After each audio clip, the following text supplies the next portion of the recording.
오늘 나눌 하나님의 말씀은 마가복음 13장 5절에서 8절에 있는 말씀입니다. 우리 한음성으로 같이 읽겠습니다. 예수께서 이르시되 너희가 사람의 미혹을 받지 않도록 주의하라. 많은 사람이 내 이름으로 와서 이르되 내가 그러하여 많은 사람을 미혹하리라. 난리와 난리의 소문을 들을 때 두려워하지 말라. 이런 일이 있어야 하되 아직 끝은 아니니라. 민족이 민족을, 나라가 나라를 대적하여 일어나겠고 곳곳에 지진이 있으며 기근이 있으리니 이는 재난의 시작이니라. 아멘. 저는 이 말씀을 가지고 산통의 시작이라 라는 제목으로 함께 은혜의 말씀을 나누도록 하겠습니다. 우리가 지난 시간에 예수님에 대한 생각의 차이가 엄청난 결과를 가져온다는 말씀을 우리가 함께 나누었습니다. 2년 이상 제자로 예수님을 따라다녔지만 제자들은 이 예수님을 생각할 때 정치적인 메시아로 아는 것이 더 강했기 때문에 제자들끼리 서로 누가 크냐, 누가 좌우편에 앉을 것인가 서로 논쟁하며 살았던 것을 우리가 보게 됩니다. 반면에 맹인 바디메오는 눈으로는 예수님을 볼 수 없었지만 그 귀로 예수님의 소식을 들었고요, 그리고 많은 설교자들로부터 메시아가 오시면 자신과 같은 이 맹인들이 눈을 뜨게 될 것이라고 하는 그 희망의 메시지를, 소망의 메시지를 철석같이 믿고 이 맹인 바디메오는 예수님을, 그 메시아를 기다렸습니다.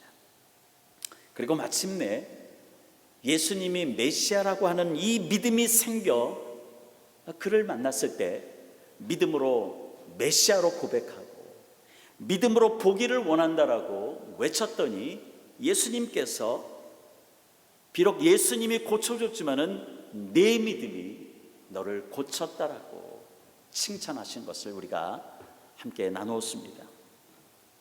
그리고 고침받은 이 바디메오는 그 즉시 예수님이 가는 길을 따랐다라고 성경은 기록하고 있습니다. 예수님의 제자가 되어서 예수님의 생각, 예수님의 가시는 그 방향대로 함께 그 바디메오는 걸어갔다는 의미인 것입니다.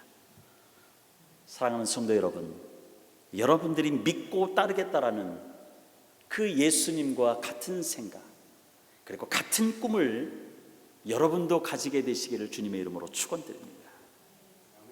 그래야지만이 마귀가 그토록 원하는 예수님과 나 사이, 성도와 성도 사이에 틈이 생기지 않는 것입니다.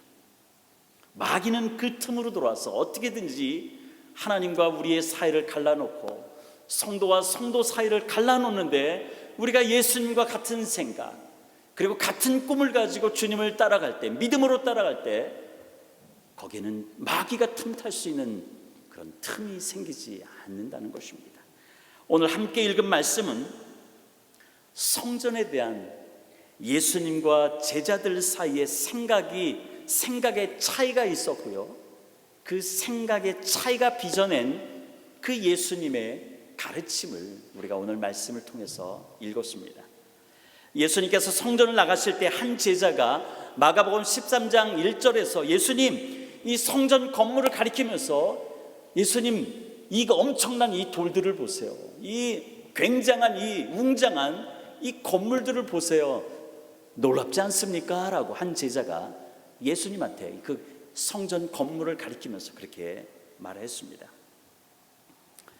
이 제자들이 성전이 얼마나 웅장했으면 그렇게 놀랄 정도로 마치 자랑스럽듯이 이렇게 얘기했느냐 하면은, 당시 예루살렘의 그 성전터가 예루살렘 그 온 지역의 한 6분의 1 정도, 그러니까 에이커로 따지면 거의 한 38에이커 정도, 한 4만 6천 평 정도 되는 땅에다 이 예루살렘 성전을 지었기 때문에 엄청난 거죠. 그리고 그 주춧돌, 그 하나, 돌 하나만 봐더라도 가로가 7m가 넘고요, 세로가 1.2m 정도 될 정도로 그 주춧돌 하나가 엄청났던 것이 있기 때문에 이 제자들이 그렇게 놀라서 굉장한 돌들을 보라고, 이 웅장한 건물을 보라고 얘기한 것도 지극히 수긍이 됩니다. 예수님 당시 유대인들에게는 이 예루살렘 성전은 자신의 민족의 자부심이고 자긍심이었습니다. 그래서 제자들도 그 성전의 외형만 보고서도 그들이 감탄했던 것입니다. 이미 예수님은 여러분이 말씀을 묵상했듯이 마가복음 11장에서 성전에서 물건을 매매하는 사람들도 있었고요, 그리고 환전하는 이 광경을 보시면서 예수님은 이미 예루살렘의 영적인 상태가 어떠한지를 파악하셨습니다. 그래서 예수님은 성전으로서의 역할을 이미 잃어버린 것을 예수님은 탄식하시며 그 매매하고 환전하는 상인들에 대해서 분노하시고 성전에서 내쫓으시면서 마가복음 11장 17절에 보니까 만민이, 이 성전, 내 집은 만민이 기도하는 집인데 너희들은 강도의 소굴로 만들었다라고 예수님께서 책망하시면서 그 탐욕에 빠진 종교 지도자들 그리고 사람들을 책망하신 적이 있습니다. 예배 드리는 형식은 있지만 그 예배 가운데 하나님이 없고 그 성전 안에 하나님이 없는 것에 대한 예수님의 생각을 분명 제자들은 옆에서 지켜봤습니다. 그런데도 이 제자들은 여전히 외형, 그 건물의 외형만 보고서 그렇게 감탄하고 자부심을 가졌던 것이죠. 그러나 예수님은 건물의 화려함이 아니라 부패되고 타락한 성전을 하나님이 이미 버리셨다라고 말씀하신 것입니다. 2절에 건물의 웅장함을 보고 감탄하는 이 제자들을 보고 예수님께서는 너는 이 큰 건물을 보느냐라고 예수님께서 말씀하시죠. 그러면서 여기에 돌 하나도 돌 위에 남지 않고 다 무너뜨리라라고 예수님께서 아주 그냥 위대한 선언을 하시는 것을 보게 됩니다. 이 말은 다른 의미로 얘기한다면 무너지지 않은 돌 위에 돌 하나도 남지 않을 정도로 완전히 성전이 파괴될 것임을 예수님께서는 예고하신 것입니다. 예수님의 이 예언은 수십 년이 흐른 70년의 로마에 의해서 완전히 유대인의 자부심이요 자긍심이었던 이 성전은 정말로 위에 돌 하나도 남기지 않고 완전히 파괴된 것을 보게 됩니다. 그 유대의 역사가 중에 한 사람인 요세푸스가 그의 책에서 이렇게 얘기합니다. 성전에 화염이 치솟아 올랐을 때 건물이 세워져 있다라고 볼 수 있는 아무것도 없었다라고 그렇게 기록하고 있는 것을 보게 됩니다. 예수님의 말씀대로 하나님이 떠난 그 성전이 완전히 파괴된 것을 우리는 역사적으로도 보게 된 것입니다. 아무리 성전 건물이 화려해도 성전에 하나님이 계실 곳이 없다라면 성전으로서의 가치는 전혀 없는 것입니다. 그래서 하나님은 이런 성전을 하나님은 버리시는 것입니다. 영국이나 유럽에 화려했던 그 웅장했던 교회 건물도 하나님이 계시지 않기 때문에, 하나님이 떠나셨기 때문에 지금은 세상 사람들의 사교장으로 변해버린 것과 같은 것이죠.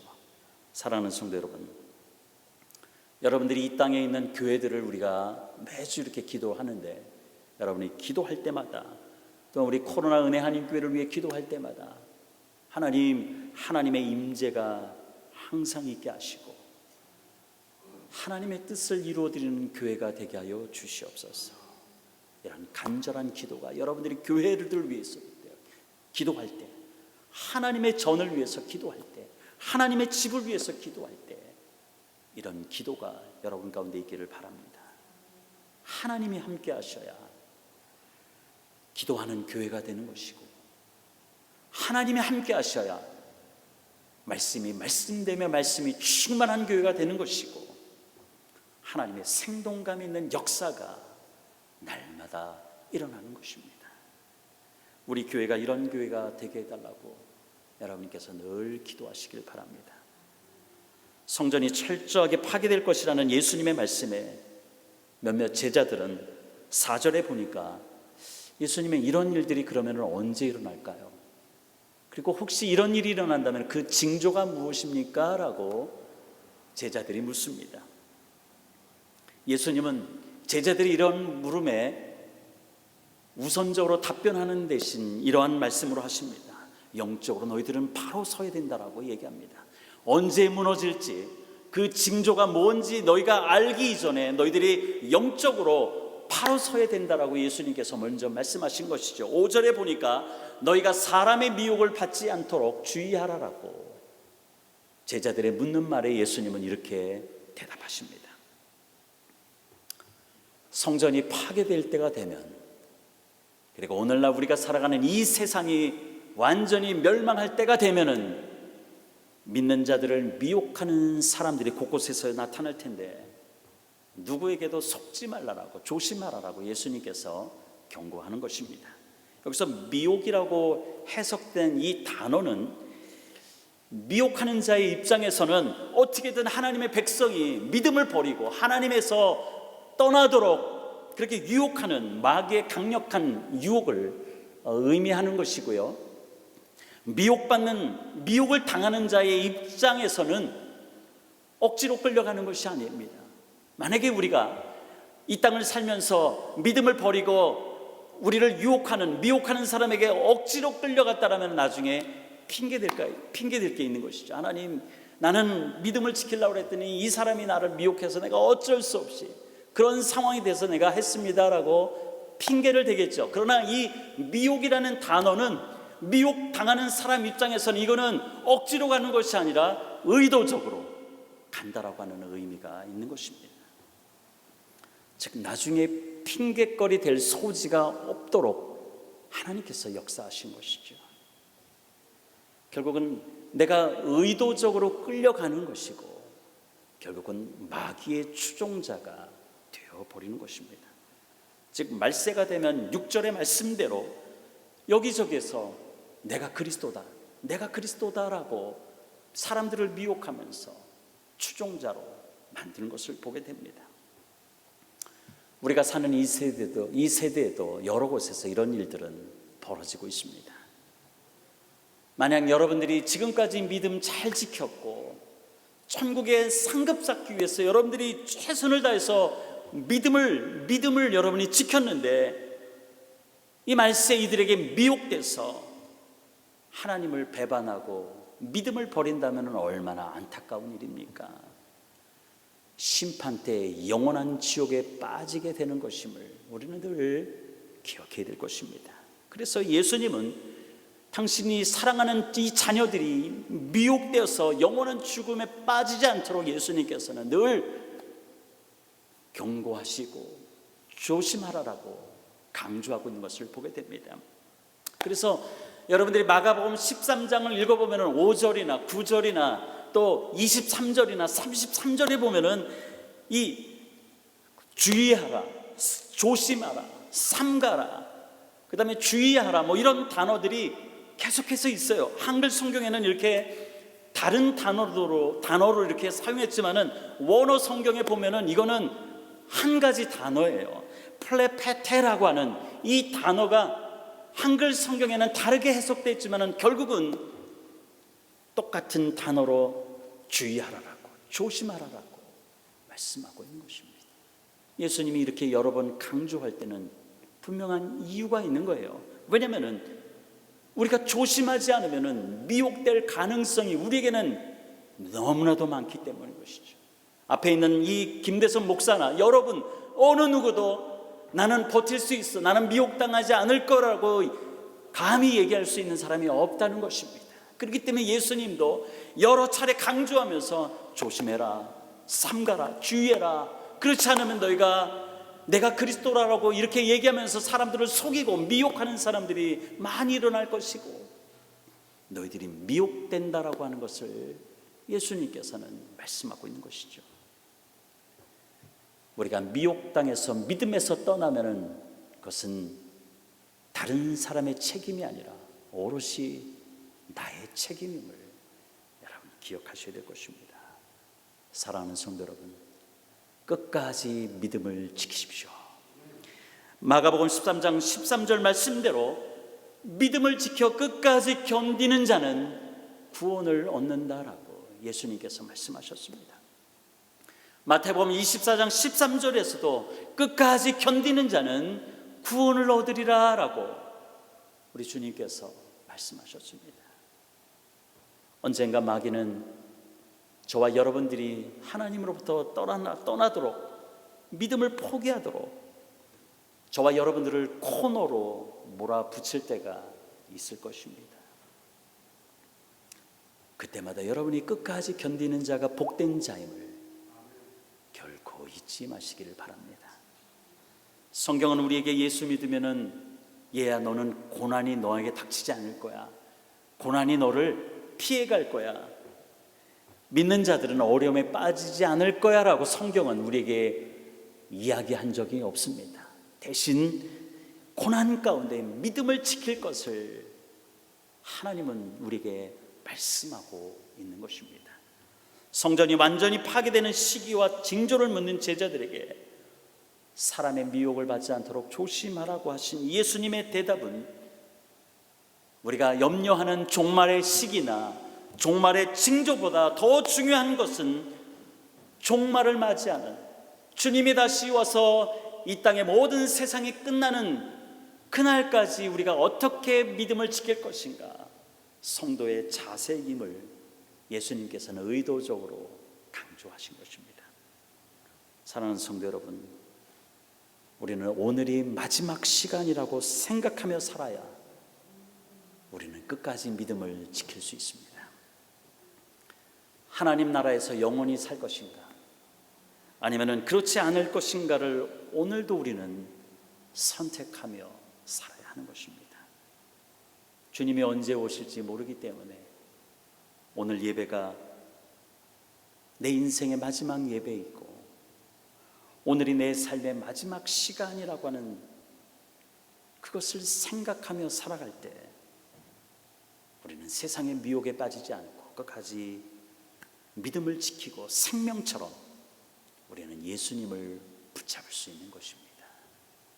그렇기 때문에 우리는 내 신앙이 어떠하든지 간에 우리는 방심하면 안 되는 것이죠. 우리는 내일 무슨 일이 일어날지 알지 못하는 연약한 존재들이라고 야고보 4장 14절에는 우리에게 말씀하고 있습니다. 우리 함께 같이 읽겠습니다. 내일 일을 너희가 알지 못하는도다. 너희 생명이 무엇이냐? 너희는 잠깐 보이다가 없어지는 안개니라 라고 말씀하고 있습니다. 안개는 아직 새벽에 잠시 우리의 시각을 방해하지만 금세 없어지는 것이 안개이죠. 우리가 그런 존재라고 얘기합니다. 이런 자신을 우리가 알지 못하면은 우리가 얼마나 찢고 까부르며 잘난 맛에 우리가 신앙생활할 때가 얼마나 많이 있습니까? 주님 다시 오시면 우리의 행한 대로 주님은 심판하신다라고, 판단하신다라고 말씀하셨습니다. 문제는 주님이 언제 다시 오실지 우리가 알 수 없다는 것이죠. 그렇기 때문에 우리가 깨어있지 않으면 우리가 언제 주님이 오실지 알지 못하기 때문에 도적같이 오시는 주님을 맞이할 준비가 되어 있지 않고 망하는 자들이 될 수 있다는 것입니다. 마가복음 13장 33절에도 주의하라, 깨어있으라, 그때가 언제인지 알지 못함이라 말씀하셨습니다. 마태복음 24장 12절에도 그러므로 깨어있으라, 어느 날에 너희 주가 임할는지 너희가 알지 못함이라 말씀하고 있습니다. 우리 말세에 우리는 깨어있어야 되는 것입니다. 영적으로 깨어있어야 되는 것입니다. 영적으로 먼 산 바라보며 멍하니 서 있는 것이 아니라 주님이 오실 날을 우리가 준비하며 말씀과 기도로 우리가 무장하지 않고서는 말세에 나타나는 환난에 우리는 견딜 수 없다는 것입니다. 깨어있지 않으면 지금 내 신앙이 어느 수준에 있는지도 알지 못하기 때문에, 내 신앙이 바닥인데도 오랫동안 신앙생활했다고, 내가 직분을 받은 자라고 마치 믿음이 큰 자처럼 행동하는 어리석음을 우리는 범할 수가 있는 것입니다. 깨어있지 않으면 내 영이 지금 죽어 잠자고 있어도 알지 못하기 때문에 내가 껍데기 신앙으로 사는지 그렇지 않은지 조차도 분간하지 못한다는 것입니다. 깨어 있어야 말세에 일어나는 징조들이 이것이 시작인지 끝인지 분간할 수 있는 것입니다. 세계 곳곳은 전쟁과 자연재해로 몸살을 앓고 있습니다. 가까운 LA나 샌디에고에는 지난 며칠 동안 눈과 우박, 천둥 번개를 동반한 아주 강력한 폭풍우가 있었다고 합니다. 그래서 국립기상청에서는 이 샌디에고의 이 남가주에 보기 드물게 그 토네이도 경보를 발령까지 했다고 합니다. 여러분 생각해 보십시오. 토네이도가 자주 발생하는 곳은 어떻죠? 땅을 지하를 파서 토네이도가 온다라고 이렇게 통보가 오면은 땅에 숨어서 피할 곳이 있지만, 이 남가주는 토네이도가 거의 불지 않기 때문에 그런 지하 땅굴이 없다는 것이죠. 숨을 곳이 없다는 것이죠. 그래서 어떤 분이 이런 인터뷰를 하는 것을 들었습니다. 우리가 어디로 피할까라고 하는 그런 걱정을 하는 사람도 있는 것을 보게 됩니다. 예수님은 난리와 난리의 소문이 들려도, 민족이 민족을, 나라가 나라를 대적하여 일어나도, 곳곳에 자연재해와 기근이 일어나도 두려워하지 말라라고 말씀하시는 이유가 있습니다. 7절에 보니까 아직 끝이 아니다라고 말씀합니다. 8절에 보니까 이는 재난의 시작이라 라고 말씀하고 있는 것입니다. 이 재난의 시작이라고 하는 이 말은 산통의 시작이다라고 하는 말로 해석할 수 있습니다. 우리 남자들은 이 아내들의 산통을 직접 경험해 보지 못했기 때문에 그 고통이 어떤 것인지 우리는 잘 알지 못합니다. 그러나 그 고통이 엄청나다라고 하는 것은 우리는 느낄 수는 있을 것입니다. 그러나 이 산통이 시작된다는 건 어떤 것이죠? 산통이 시작하면은 그 당시에는 정말로 고통스럽고 참을 수가 없지만은, 그러나 귀한 생명이 태어나는 그 새로운 소식을 기다리는 시간이 바로 산통의 시작이라는 것이죠. 성경에서 이 산통의 이미지에는 곧 다가올 새로운 세계를 의미하는 이미지가 이 산통이라는 단어에 있습니다. 예수님으로부터 성전 파괴에 대한 예언을 듣고 이제 두려워하는 제자들에게 곳곳에서 일어나는 그 많은 재난이 있어도 당시에는 고통스럽지만 이것은 산통의 시작이라고 말씀하시는 그 이유가 무엇이냐? 그것은 바로 이것이 시작이기 때문에 너희가 시작부터 넘어지고 좌절하고 미혹당하는 것이 아니라 끝까지 믿음을 지키며 견디라는 주님의 메시지인 것입니다. 또한 끝까지 견디는 자는 주님 다시 오실 때 영광의 주님을 기쁨으로 맞이할 뿐만 아니라 내 눈의 눈물을 주님께서 닦아주신다는 그 메시지가 여기 있는 것입니다. 사랑하는 성도 여러분, 오늘도 우리 주님께서는 저와 여러분에게 기대하시는 것이 있습니다. 우리 교회에 기대하시는 것이 있습니다. 끝까지 믿음을 지키며 깨어 기도하고 천국 복음을 전하라고 하는 것입니다. 우리 주님께서 이렇게 말씀하십니다. 마태복음 24장 14절에 이 천국 복음이 모든 민족에게 증언되기 위하여 온 세상에 전파되리니 그제야 끝이 오리라. 우리가 깨어있지 않으면 이게 재난의 시작인지 산통의 시작인지 아니면 이게 끝인지 우리는 분간할 수 없는 것이죠. 그러나 우리가 깨어 기도할 때 지금 우리 주변에서 일어난 이런 자연재해들은 주님이 곧 오실 날의 시작이구나라고 하는 메시지가 있는 것이죠. 시작이기 때문에, 끝이 아니기 때문에 우리에게는 언제든지 기회가 있다는 것입니다. 주님 앞에 회개하고 돌아가 다시 바로 서서 하나님께서 기뻐하는 자리에 마음껏 쓰임받을 수 있는 기회가 우리에게는 아직 남아있다는 것입니다. 그러나 여러분이 말씀을 전하고 천국 복음이 세계 곳곳에 다 전해질 때야 그제야 끝이 온다라고 예수님께서 말씀하십니다. 여러분은 이 땅에서 끝까지 믿음을 지키십시오. 오늘 밤에 주님이 오신다 할지라도 어떤 순간에도 믿음을 버리지 않기를 바랍니다. 믿지 않는 자나 믿음을 버린 자에게는 주님이 다시 오시는 그날은 재앙의 날이 될 것이고 큰 슬픔의 날이 될 것입니다. 그러나 우리가 끝까지 믿음을 지켰다라면 그 믿음을 지킨 성도들에게는 최상의 기쁨이요 복이 되는 날이 바로 주님이 이 땅에 다시 오시는 날이고 이 세상의 끝이 되는 날인 것입니다. 이 한 주간도 말씀과 기도로 승리하시기를 주님의 이름으로 축원드립니다. 우리 함께 기도하겠습니다.